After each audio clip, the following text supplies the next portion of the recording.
আজকে আমি আপনাদেরকে সমুচার সাথে একটি মজাদার সস তৈরি করে দেখাবো।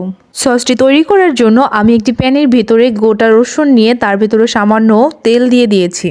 এভাবে রসুনগুলোকে কিছুক্ষণ টেলে এর ভিতরে কাঁচামরিচ দিয়ে আরেকটু নেড়ে নেব।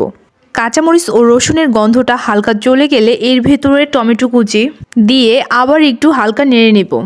টমেটো সহ কাঁচামরিচ ও রসুন ভাজা হয়ে এলে এর ভিতরে ধনিয়া পাতা কুচি দিয়ে সবগুলো উপকরণকে সামান্য নেড়ে নামিয়ে নিব।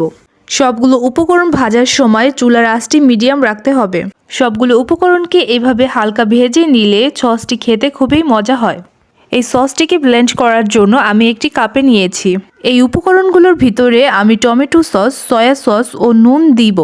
সসটাকে আরেকটু মজা করার জন্য আমি এর ভিতরে গোলমরিচের গুঁড়ো দিয়ে দিয়েছি। এবার সবগুলো উপকরণকে একটি ব্লেন্ডারের সাহায্যে ব্লেন্ড করে নিয়েছি। এই সসটি দেখতে যেমন সুন্দর, খেতেও তেমন সুস্বাদু হয়েছে।